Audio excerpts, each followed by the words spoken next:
နားထောင်ပြီးတော့ခေါင်းဆောင်ရတယ်ခေါင်းဆောင်ဆိုတာများများနားထောင်ရတယ်ခေါင်းဆောင်မှု skill ကိုပြောရင်အတိအကတစ်ချက်တည်းကိုပြောရင်နားထောင်မှုကောင်းတဲ့သူလို့ပြောဟုတ်တယ်ဗျခေါင်းဆောင်ဖြစ်သွားပြီဆိုအကြီးကဲဖြစ်သွားပြီဆိုအောက်လက်ငယ်သားတွေရဲ့စကားကြီးအများနားမထောင်အောင်လားအဖွဲ့အစည်းတွင်းရစကားတွေရောနားမထောင်အောင်လားအဖွဲ့အစည်းပြင်ပစကားတွေရောနားမထောင်အောင်လေနားထောင်ရတယ်နော်ဆိုတော့နားထောင်တယ်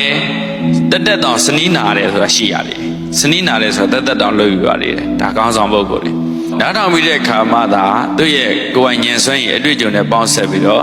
စမ်းစစ်ရမယ်ဝေဖန်ပိုင်းခြားပြီးလုပ်ရမယ်အဲ့ဒါပြီးမှဒါတွေဆုံးဖြတ်ချက်ချနိုင်မယ်ဆိုတော့နားထောင်ခြင်းအဖြစ်တို့ data information တွေရတော့သတင်းချက်လက်တွေရအောင်အခုရှင်များတို့ပြည်တွင်းမှာပဲဖြစ်စေပြည်ပမှာပဲဖြစ်စေဦးစီးကောင်းဆောင်တွေညံ့တယ်မကောင်းဘူးဆိုပြောလိုက်ရင်ဘာပြောတာလဲဆိုတော့အောက်လက်ငယ်သားတွေရဲ့စကားကိုကိုအောင်နားမထောင်တတ်တာ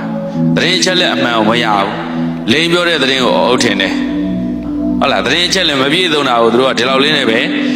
လက်ခံထားလိုက်တယ်အဲ့ဒီတိုင်းပဲဆုံးဖြတ်ချက်ချတယ်အဲ့ဒါဆိုလွဲမသွားနိုင်ဘူးလားလွဲသွားနိုင်ရောဒါကြောင့်များများနားထောင်ဖို့လိုတယ်အဲ့လိုနားထောင်တဲ့နေရာမှာလဲကြည်ရှင်ရတယ်ဒီမှာဝေဖန်တဲ့ပုံစံနဲ့အရင်နားထောင်လို့မရဘူးဘယ်လိုနားထောင်ကရုဏာနဲ့နားထောင်စာနာစိတ်နဲ့နားထောင်အဲ့လိုနားထောင်ဖို့အတွက်ဘာနဲ့နားထောင်မျက်လုံးနဲ့နားထောင်အဲ့ဒါကနားနဲ့လည်းနားထောင်ပါနှလုံးသားနဲ့လည်းနားထောင်ပါ listen your eye listen your ear listen your heart နှလုံးသားနဲ့ထိရောက်သွားအောင်နားထောင်ဖို့တတ်ဖို့အရေးကြီးတယ်စာနာစိတ်နဲ့နားထောင်မျက်စိအကြားနားအမြင်ပေါ့ပညာရှိပုဂ္ဂိုလ်တွေကမျက်စိနဲ့မြင်လိုက်တာနဲ့ပြောနေတဲ့အတန်ကိုကြားနေရတယ်လို့နားနဲ့ကြားလိုက်တာနဲ့ဟာဒီပုဂ္ဂိုလ်ဘာလုပ်နေတယ်ဆိုတာမြင်နေရတယ်လို့အိဋ္ဌကိုနေဋ္ဌကိုအိဋ္ဌဆိုတာမျိုးလို့စိတ်နှလုံးကိုကြိုက်တယ်လို့သုံးသပ်နိုင်စွမ်းရှိအောင်ရွယ်ပြင်ဆင်ထားအဲ့ဒါပြောလို့နားထောင်တဲ့နေရာမှာမျက်လုံးနဲ့လည်းနားထောင်ပါမြင်အောင်ကြည့်ပါသဘောပေါက်အောင်ကြည့်ပါနားနဲ့လည်းနားထောင်ပါတေချာစနည်းနာပါသတင်းအချက်လက်တွေကိုရှာဖွေတဲ့အခါစူးစောင်းတဲ့အခါဗတ်တစ်ဖက်တည်းရဲ့သတင်းကိုမယူရဘူးဗျ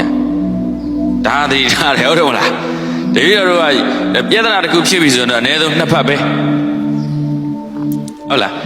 နှစ်ဖက်လောက်ဖြစ်တဲ့ပြဿနာဆိုရင်နည်းနည်းရှင်းရတာနည်းနည်းလွယ်သေးတယ်မှွေတဲ့တစ်ဖက်မှာထပ်ပါလာပြီဆိုတော့ပိုးခတ်မသွားဘူးလားသူကဒီဘက်သတင်းဟိုဘက်သတင်းသူရောပြီးတော့မှွေတာဟုတ်ဗျအဲ့ဒါသတင်းချက်လက်က wrong information ဖြစ်သွားတာသတင်းချက်လက်အမှားတွေဖြစ်သွားအဲ့မှာခေါင်းဆောင်ပုဂ္ဂိုလ်ကအတွေ့အကြုံနေတယ်ဘူးသူရအကြမ်းမြင်နေတယ်စမ်းစစ်ဝေဖန်ပိုင်းခြားနိုင်စွမ်းပေါ့တမတင်တရားအားနေတယ်ဆိုရင်ရှင်များအဲ့ဒါ decision maker ဘာဖြစ်မလဲ decision maker တော့ဘာပြောဆုံးဖြတ်ချတဲ့ပုဂ္ဂိုလ်လေသူကတလွဲဆုံးဖြတ်ချလိုက်ရင်အကုန်လုံးလွဲမသွားဘူးလားတပည့်တော်တို့မိသားစုလိုက်ဖွဲ့စည်းလိုက်ရေးတာပဲဖြစ်ဖြစ်စာသင်တိုင်းပဲဖြစ်နောက်နိုင်ငံတော်အဆင့်ထိ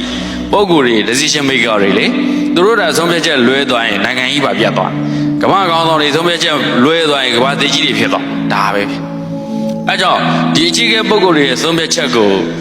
ဘယ်လိုဆုံးဖြတ်ချက်ချနိုင်မလဲဆိုတော့အရင်ဆုံးသူတို့ကဒီများများနားထောင်ဖို့လိုတယ်ဒါကြောင့်ပြောပြီးကောလင်ဘော်ကတရုတ်နိုင်ငံကိုသွားတဲ့အခါကျတော့တရုတ်ကကလေးတယောက်မေးတယ်အလယ်တန်းကျောင်းသားလေးဒီလောက်ဒီအလုံးတန်းအင်အားကြီးတဲ့နိုင်ငံကြီးမှာနိုင်ငံခြားရေးဝန်ကြီးအနေနဲ့တာဝန်ထမ်းဆောင်နေတာမခက်ခဲဘူးလားခက်ခဲပါလားခက်ခဲတယ်ဘယ်လိုမျိုးဥဆောင်တာလဲဆိုတော့ listen to lead နားထောင်ပြီးတော့ခေါင်းဆောင်တယ်ဒါသူပြောခဲ့တဲ့စကား listen to lead ပဲ